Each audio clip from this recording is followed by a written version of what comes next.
Channel asina mayambu amukka suhana taramna ukjari. Channel asibu nungsibirabadi wari khak taraga thokpiki. Adom madongi mamal yamlabu kubi sing aduna subscribe amadi notification bell icon adada git launa amuktang nambira.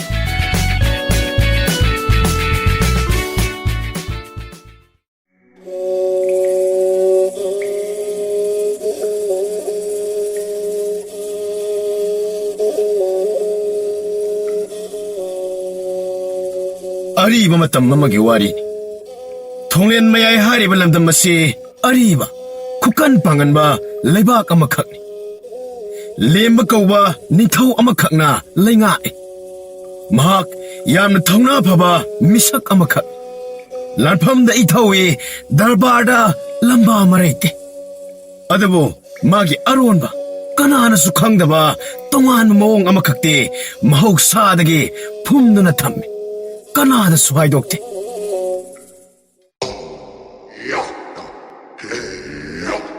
hai lalu kaba ngaside sagola ni thorang tawran se masi sana kuzai se nang lojara hai biri basibu ining tho hai ma laurone nuksidana pibani ne nanai ehakpu mangla wachui ngalaklan to yare yengoi ai sagola ma thorang tawro tillavani ai sana lamne yengba thuna maksat taba yadre ado bo ining tho ima ibe masu konung asida laitabani na madugi dabalni aina nangonda sanagi senjeng ama piribada ai khangi nama ibe ma mapam lamdam khongsan ki haiba ai amadi nama ibe ma leitrabaso aina nangmu thajani aduna kari su singna leitaban adubudi ining thogi thaujalni nama ibe ma lalga wahang pahang torolabaso sathokibada ngairi lambi da thengna biraktabra thokibada ngairi khumgadabani ko gyan tare ko ahoi tajare ining tho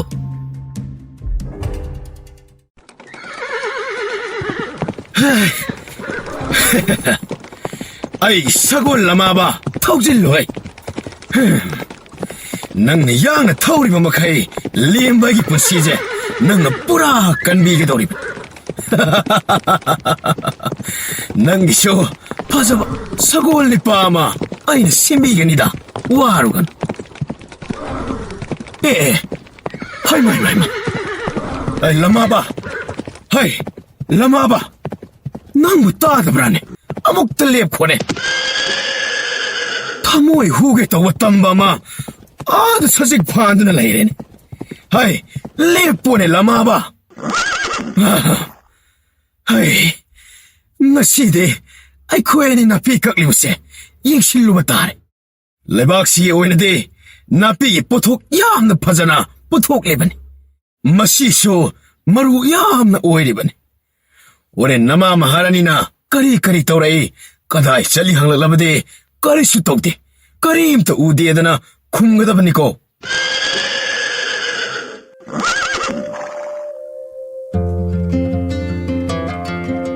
hai hai nungsa si lekhatjingaida khara yamna phalhoge haibabu mangam ise chatpangam dinise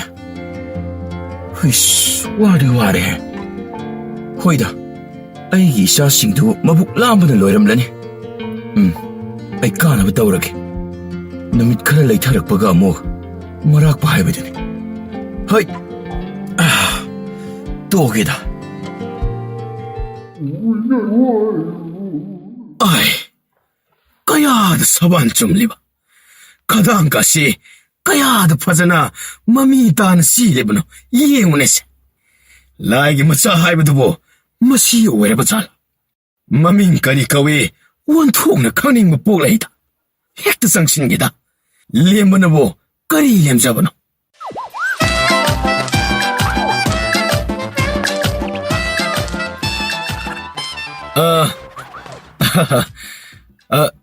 Nipa, nahak lenamle. 이닝ꯊꯧ, ꯅꯅꯥꯏꯅ ꯄꯨꯅꯦꯝꯖꯔꯤꯗꯣ. 이닝ꯊꯧꯕꯨ ꯃꯐꯝ ꯑꯁꯤꯗ ꯀꯔꯤ ꯃꯔꯝ?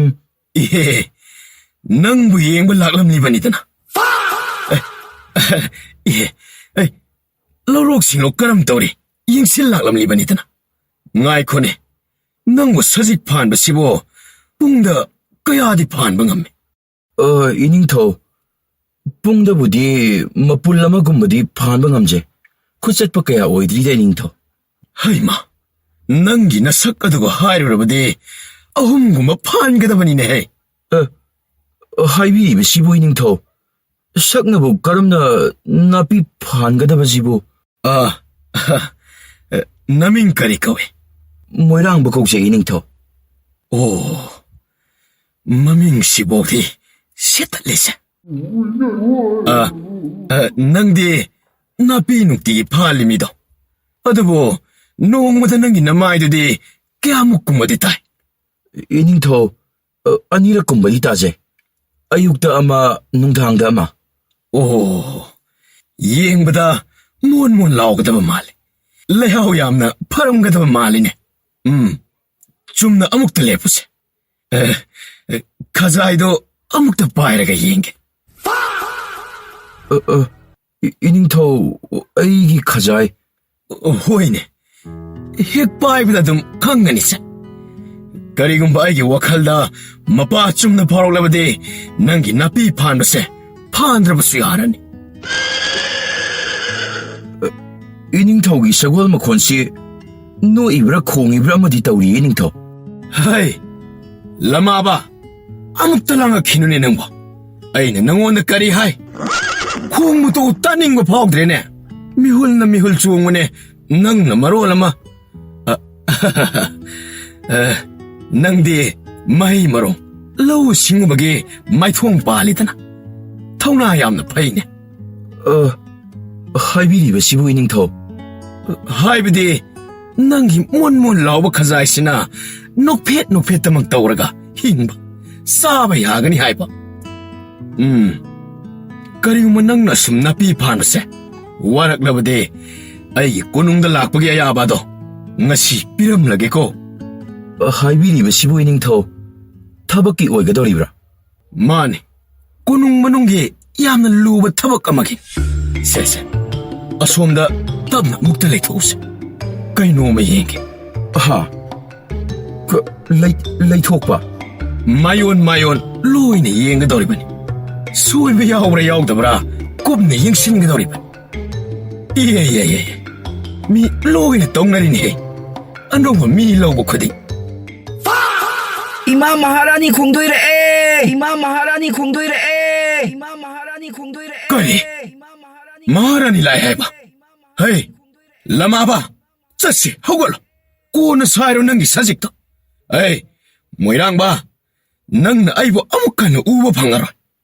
ꯑꯗꯨꯕꯨ 이닝ꯊꯧꯗꯤ ꯅꯤꯡꯊꯧꯅꯤꯗꯣ. ꯑꯗꯨꯒ ꯀꯔꯝꯅ? ꯅꯠꯇꯦ, ꯑꯩꯗꯤ ꯅꯥꯄꯤ ꯁꯤꯡꯕꯤ ꯌꯦꯡꯁꯤꯟꯕ ꯊꯝꯕꯥꯜꯅꯤ. ꯍꯩ, ꯂꯃꯥꯕ, ꯆꯦꯜꯂꯣ ꯍꯩ, ꯌꯥꯡꯅ ꯆꯦꯜꯂꯣ. ꯊꯨꯅ ꯌꯧꯗꯕ ꯌꯥꯗꯕꯅꯤ.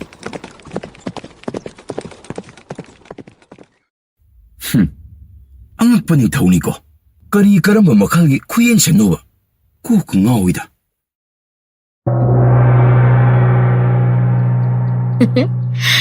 ꯑꯩꯅ ꯉꯁꯤ ꯃꯥꯒꯤꯅꯦ ꯍꯥꯏꯅ ꯊꯣꯟꯕꯤꯒꯗꯧꯔꯤ ꯐꯤꯖꯣꯜꯁꯤꯕꯨ ꯃꯉꯣꯟꯗꯕꯨ ꯄꯛꯄꯨ ꯄꯛꯆꯒꯗꯧꯔꯤꯕ꯭ꯔꯥ ꯇꯧꯔꯤꯁꯤꯕꯨ.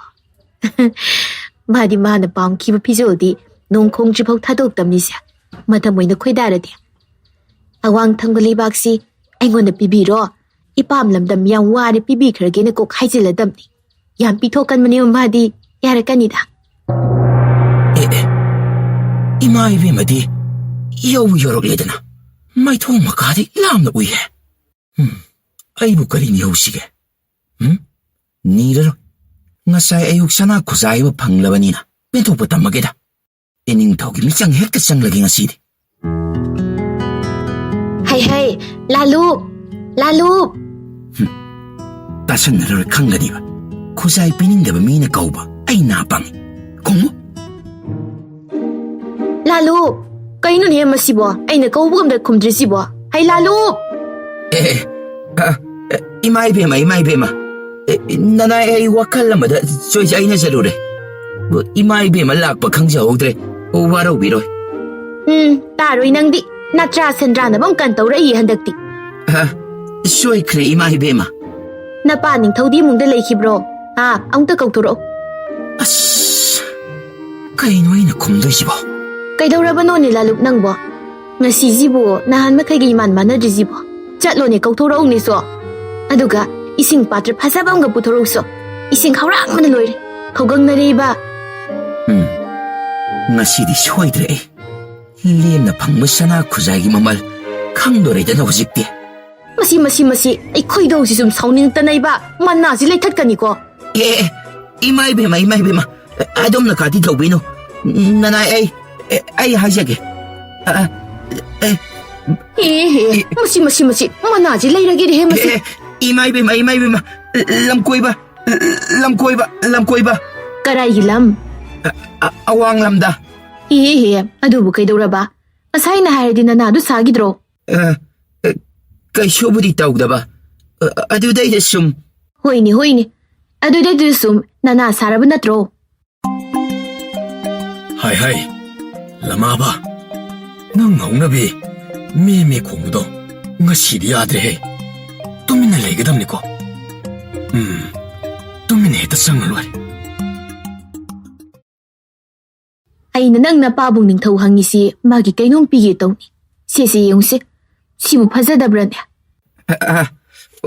Hoy, ima ibema. Pazayda. Ima maharani na kanbabu karigi pazaroy. Karisa ningi Lalu. Tagaladi. Mimizing si loy na harawe dinine. Kayo ba Lalu? Hazadi hari bran niya. Nasade ima ibema. Karisu tawjade. Nanay din nga sa ina pazay na haizakribadani. Ining tawgi saban murti kuchuga bu otok na tsunang pangnagani ima ibema. Lalu, nang niya ngang turok pa sima. Ining tawdi ada lakbulain niya. Ay, Lalu, ay masigi padar marum sida lungge ko. Nang ay sida layin haidog yati ko. Ining tawsi nga sidi kangan gengo. Ay tawgi ba yengo ba? Ahoy ima ibema. Haidog siyaroy. Adam lot piyo. Ado, ukrabadi kangde ko ima ibema. Nanay ingoda tainabigano. Lalu.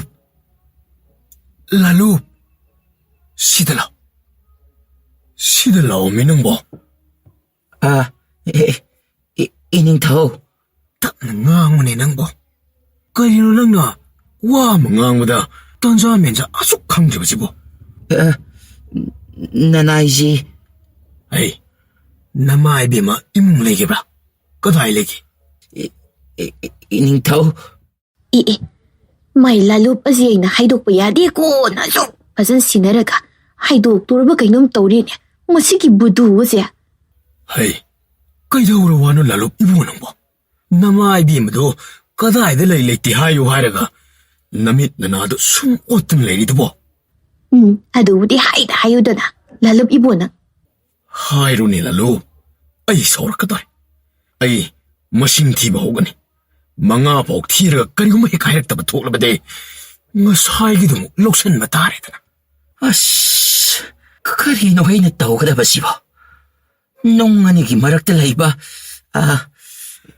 Kariya ba? Kainom di hay ba nini? Kahawrin siya. Ado nini puray siya. Matuk pulay bagnita ko siya. Ama. Ani. Karino mi. Ay nataw ka na rin ba siya? Ama na amok hekay dok pa na. Ama na amok hekay da ba da? Mga yorak ka daw rin eh. Mari. Mari makay. Ima ibema, patar marumda. Ay Lalu, ano nangon na karihay? Ha? Ay nangon karihay ge? Ima ibema, makahay baloy yadri. Kari makahay baloy da ba? Ima ibema, patar marumda su. Leram loy. Kanay da noman leram ganida na. Kangjade, oja hawdi ahay gitaw siya ba ni ima ibema? Kaya doon niyo niya masin siya. 이마 이베마, 어이쇼, 꼭가 로이는 ngaure다. Karigumba ma i마 이베마나 하이베 인드레다나 칼로네. 인하지 amok tatpa makay laibig haiga daw ribanito. Ipa ibong aning tauso, madumangay. Maana haiba hek indre. Nung sida na piki wa kudol mayamado, matang loy na hekten loksinge, haira ka daw ribanito. Karino hinataw ka na ba sibo? Ay, pet ngang no. Tumilay to. Makoy ning taw na tumina nasun bagi maungda. Tap naga angang sida. Nama kaday lay, kaday sa kikay naga. Aro na tuptaw mo maungda hang biri dubo. Kari karam aro na tuptaw biri bano. Nahan makay man na dida. Karino na pi? Kadayadagi kothoroklibo wakalno. Nangonda tumina kudol mapigi toromani. Kari kudol. Piraroy hojikte. Nang iyam na ngangi. Sumay narakte. Hainaraktre kay naga hailini. Tuo na. Ay sa kudol ang pigi toromani. Noin to eda na. Koy daw na sauningi. Natingay ko ni panang po. At umbit hirak ka daw rizalo. Ash! Yam na langit na pinang siya. Kanda ba wada nang wadro? Ay di kari gumiat puda pusilo hari sini. Nanggi ning tawgi luhub ka to lulotsin ge.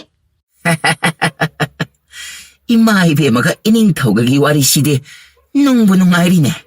Masipum na magsya mahatsan na nang natoon mangakta ni. Nang tahan-halag pagadam ni. Hoy niya. Masige thoray masaje han halas.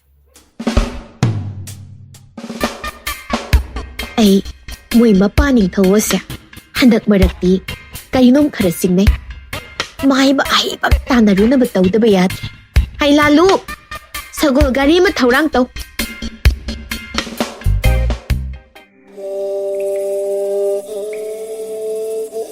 Sukkoy na ay nayenglak pa bo. Masige mahaya side. Masi pawbada kanamata na yengi hayrak din siya. Kung katang oy din na togragadra masiba. Tamba mo laksa wa hayba dunida.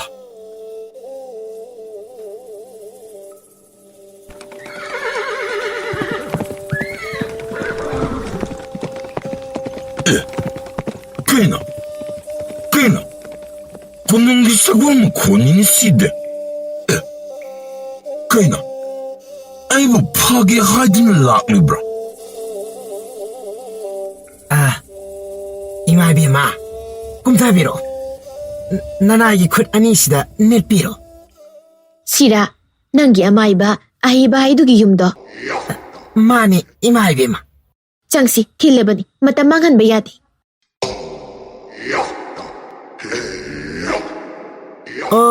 Oza my bow.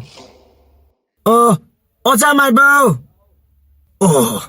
Mangol da pamlaga hidak pusingidana.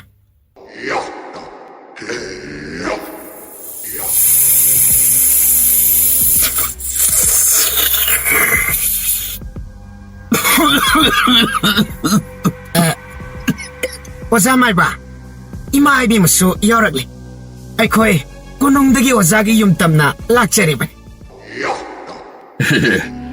Imaibema.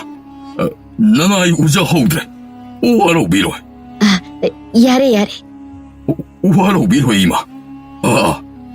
Kari matange. Kari tanashiga. Yakte doktor biyoda. Hita tazedana lakpase. Nanay di bakat sa kredo. Pakat pa yadi. Nangga tanadradi, yamna parak tagada wum lady. Adugini, nangi na tingaw talawzagi na laklibasi. Adum na haibigan da imaibema. Hekta doktor biyoda. Nanay ang bamaong da yengzaba haibaduni. Sumdaw mo ni Boza may ba? Nuy na paning tawsi. Handagsi, hanaga manada mawong kayam tawreba ko. Haygi, mo na yayaning buoy da ba? Mahagsi ko nung sida niya, ngahak talayta na lang ning mapukti. Lamkoy tukoy da na karahe na taway yarok pagum itaw-taw. Ay yaw na satmina si haibasu, karigong makara irot-lot pa. Aron lalong sinbagi mawong uli ba? Hang madasu haidi, ado na aroy bu upay da, ay nasum kalagpaday ba ko. Amay ba yeng madatari, natrari upay lay ba?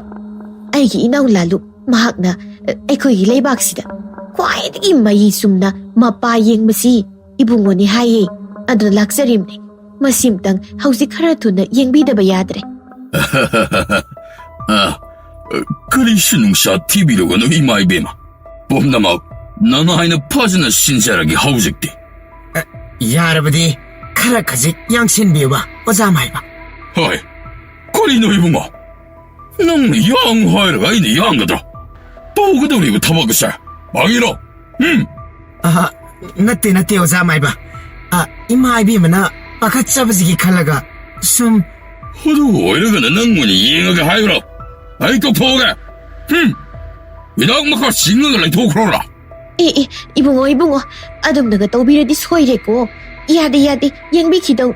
예, 줌라버디 이붕어기 라이상 아싸우바 막가자가더리브니. 아이 라루, 낭 뚜밀레로 야레. 낭나 까는 푸부지 푸이다고. 낭나 까는 푸부지. 아이보 이마이비마. 파기낙 독자반이 이마이베마. 녹시해라 독자반이. 이마이베마 호이씨. 파기 야비다바라. 가해나 노링다바 말이고. 호지키 파기다. 아이쇼. 파기 떠오르르 간자반이. 핵다 똑똑히와. 야이다, 가이디다 두디. 아한 먹이 구행 시대. 이싱 빠따 땡고 왔다마다. 아무 타도 오가 셀할라가 옌가도리바니. 아이마, 나무 다도가 이행어버디. 아이씨, 아마이바 아이바니나 마얌다기 핵다 톱톱파이네. 아, 오자마이바. 아두디 나무드나 이닝 타오에게 도리브라. Lalup nang bun na chindo mukta pet ngang du liek ko haiwa niya. Karino ni? Ngasi ay migi mayum sila niya khoidog sawgalakani ko. 나tte. 카나이데기 아무나 닝 타오이라베디. 이마이베 마나이고 핫게 하이라 오이드라. Hairoida. Ibungo na masina panido adudum tawbirao kaiso haizaroy. 어저께도 수파기니 마이베마. 머시니. 아이 라이젤 혼박이 마옹스. 알아. 아무디 야비라 그러브라. Haima, adudi hana soy koidi amda khangdamnina pujarakte oza. 가리수 과이되다. 마포 머럼 무대행원들 로이늘래. 머물더부 커러 왕이 하이자반.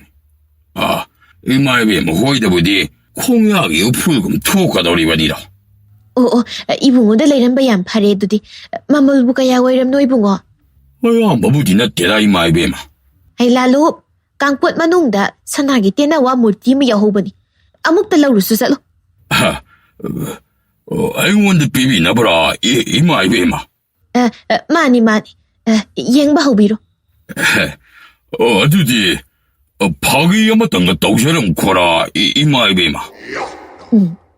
Ngasi khoidong sauning bani. Kadaydagi amaybano. Masigi lalup haiba ngangsi pusila isibo. 검도 왜 이마이베마. Kitang tuna yang bahobiro ni oza mayba. Ngasi ay mihulse kangli tawi ko. 아이 와칼 딸. 이게 아무도 뭐. 이게 아무. 시달라이래.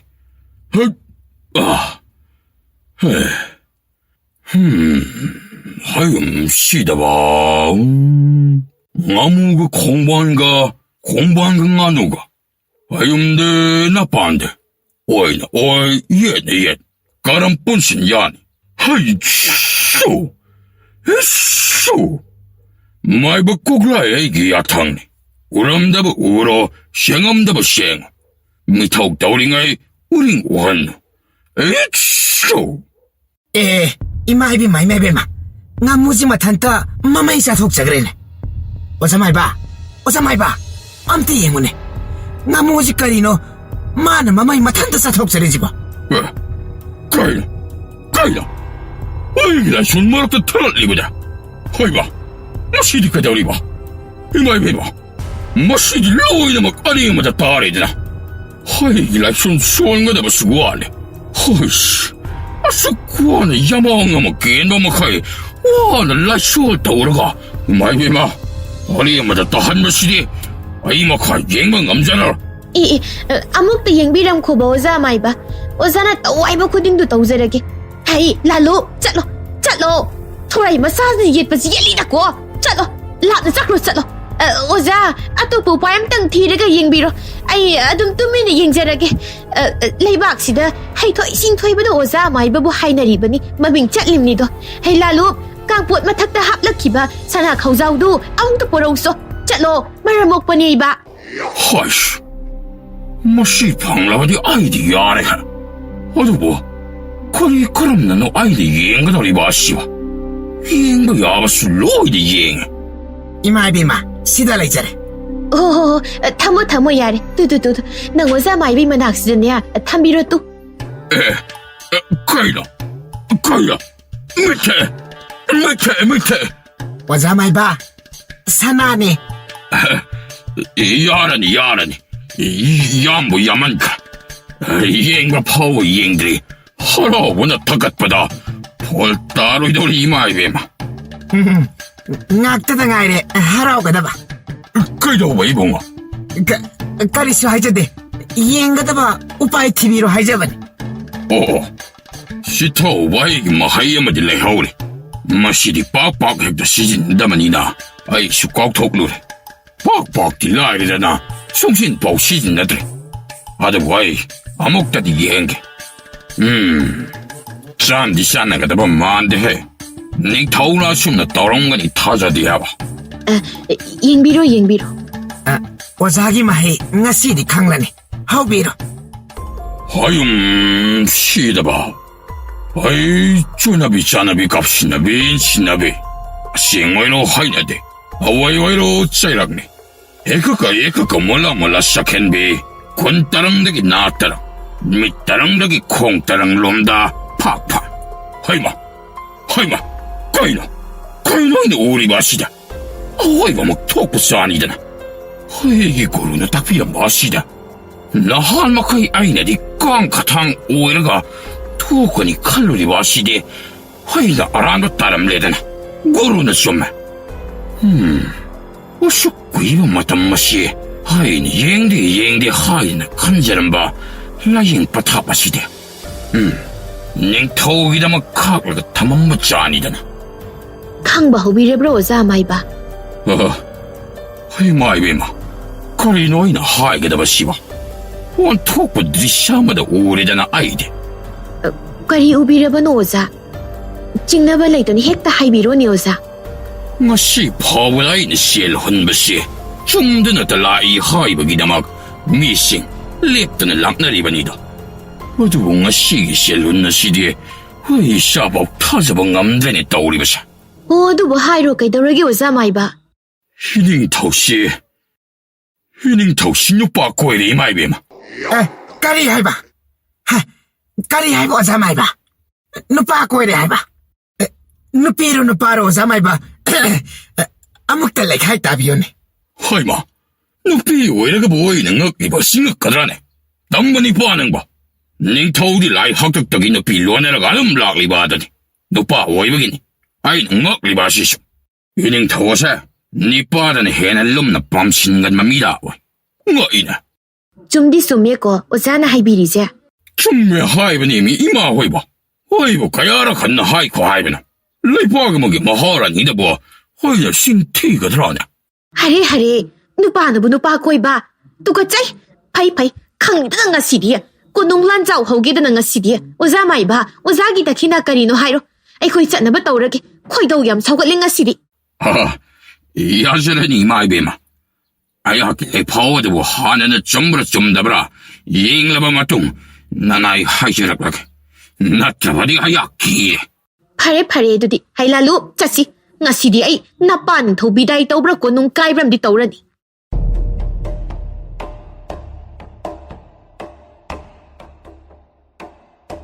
karino ngasi ai khoi gi ning thogi mataw sibo adunine nupi purakpadi khara khanawe ima maharani atombi oidoribani aduga kadaidagi onthokpumo itaw aidi thabak loina to thokninga ponida kanana khangmana itaw daga suamo koi gi kai tawradi ining thogi atomba ani shuba kaina harak dorigunine tatoda nachinnare kengidawa nanga koinoksu chalo aidi ngasi edam yumda hangarani tabak loi toni itaw la lupka 이마 마라니가시 까다기 셔루리바잖아.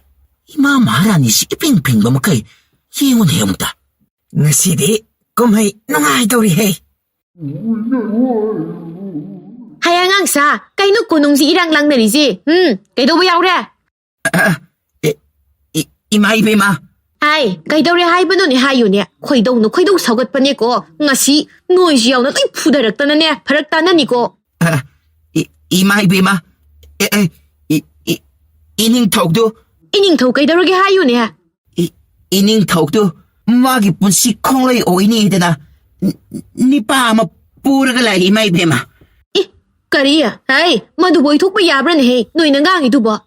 이마 이베마. 야바 야다바. ngaksamdalay pa rin amamamyalagalay. Hawjik sulok to hawdriba ni iba-iba. Tazadraga na. Amuk tayang biro iba-iba. Amuk tasang biyo. Kariya, he, la iba nupa su, masam du kudang jit laga niya. Prang, haydat ki, kangnida na nga siya. Ining tao. Kayo na tawbili si ining tao na? Ha? Angang singsin na hay si sumbray ba? Kayo ba ngang singsin na hay di si? Kaidawre maharani. Nang na aduk sauna laglibati. Is, kayo daw rin kayo naga. Nupa ma ining tao na, taloy o ini na napubira i-hay di si. Jumlaban na tro. Jummi maharani. Nang sauba yadre. Ay, yadada na tawbani. Karigi yada ba? Ha? Karigi yada ba? Nga sayda gini, ay na may bisil hulu ba do? Adudagi halakpaga, haybaga tawbaga thoklida na siya. Nang di, may bisil huluri ba? Hundadi. Nang nahandak marang honglak ni ba nawong do, ay nakangoy kanbray ba? Lamiyeng ba niya doon nahan makay chapiruri do di, nupa masak pazaba yeng ba chapoy rameda na do? Adudi, nang na nahan makay, may bisil adam hunbagi uwireta na. Ay nipa kuining bagi, raga lakli ba siya? Kariya, kaya da nun niya, ay ngunag tayo na rin siya. Ima ibema. Nipa malagi. Ima ibema bu unazaki na. Ay, kanano, laitiyo. Ama iba ni haibra karino. Sanghalo, wari toge.